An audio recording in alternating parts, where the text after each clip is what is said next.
ಕೊಲೆ ಕೇಸ್ನಲ್ಲಿ ಜೈಲು ಸೇರಿರುವಂತಹ A1 ಆರೋಪಿ ಪವಿತ್ರ ಗೌಡ ಜೈಲಲ್ಲಿ ವಿಲವಿಲ ಅಂತ ಒದ್ದಾಡ್ತಾ ಇದ್ದಾರೆ. ಸೆಲ್ನಲ್ಲಿ ಸಮಯ ಕಳೆಯೋದೇ ಕಷ್ಟ ಅಂತ ಹೇಳ್ತಿದ್ದಾರೆ ಪವಿತ್ರ. ಟೈಮ್ ಪಾಸ್ ಮಾಡೋಕ್ಕಾಗ್ತಾ ಇಲ್ಲ ಜೈಲಲ್ಲಿ. ಜೈಲದು ಮನೆ ಅಲ್ಲ. ಯಾಕಂತ ಹೇಳಿದ್ರೆ ನೋಡಿ, ಒಮ್ಮೆಯೂ ಕೂಡ ಅನುಭವ ಇರದ ಪವಿತ್ರ ಗೌಡ ಐಷಾರಾಮಿ ಜೀವನ. ಈಗ ಪರಪ್ಪನ ಅಗ್ರಹಾರದಲ್ಲಿದ್ದಾರೆ. ಅವರಿಗೆ ಸಮಯ ಕಳೆಯೋಕ್ಕಾಗ್ತಾ ಇಲ್ಲ. ಏನಪ್ಪ ದಿನಗಳೇ ಹೋಗ್ತಿಲ್ಲ ಅಂತ ಚಿಂತಾಕ್ರಾಂತರಾಗ್ಬಿಟ್ಟಿದ್ದಾರೆ. ಏನು ಮಾಡ್ತಿದ್ದಾರೆ ಅಂತ ಹೇಳಿದ್ರೆ ಟೈಮ್ ಪಾಸ್ಗೋಸ್ಕರ ಪುಸ್ತಕಗಳ ಮೊರೆ ಹೋಗಿದ್ದಾರಂತೆ. ಬುಕ್ಸನ್ನು ಓದ್ತಾ ಇದ್ದಾರಂತೆ. ಅದು ಎಂಥ ಬುಕ್ಸು? ಕಲೆ, ಸಾಹಿತ್ಯ, ಜಾನಪದ, ಸಿನಿಮಾ, ಹಾರರ್ ಅಂತೆ.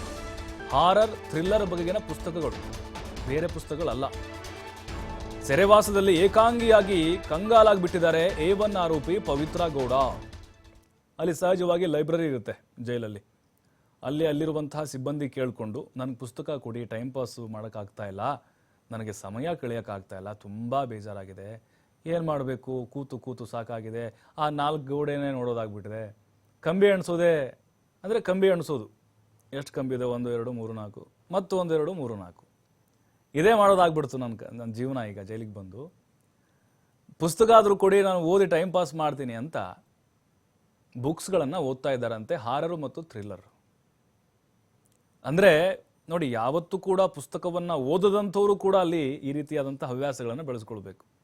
ಇಲ್ಲದಿದ್ರೆ ಆಗಲ್ಲ, ಟೈಮ್ ಪಾಸ್ ಮಾಡೋಕ್ಕಾಗಲ್ಲ. ಎಷ್ಟೊಂತ ಮಲ್ಕೊಳ್ಳೋಕ್ಕಾಗತ್ತೆ, ಎಷ್ಟೊಂತ ಕೂತ್ಕೊಳ್ಳೋಕ್ಕಾಗತ್ತೆ. ಅಲ್ಲಿ ಮಾಲ್ಗೆ ಹೋಗೋಕ್ಕಾಗಲ್ಲ, ಸಿನಿಮಾ ಹೋಗೋಕ್ಕಾಗಲ್ಲ, ಆಚೆ ಶಾಪಿಂಗ್ ಹೋಗೋಕ್ಕಾಗಲ್ಲ. ಕುಟುಂಬಸ್ಥರಿದ್ದಾರೆ ಅಪ್ಪ ಟೈಮ್ ಪಾಸ್ ಮಾಡೋಣಂದ್ರೆ ಅದೂ ಆಗಲ್ಲ. ಮೊಬೈಲಲ್ಲಿ ಗೇಮ್ ಮಾಡೋಣಂದ್ರೆ ಆಗಲ್ಲ, ಟಿ ವಿ ನೋಡೋಣಂದ್ರೆ ಆಗಲ್ಲ. ಅನಿವಾರ್ಯವಾಗಿ ಏನಿದೆಯೋ ಅದನ್ನು ಅನುಭವಿಸಲೇಬೇಕು.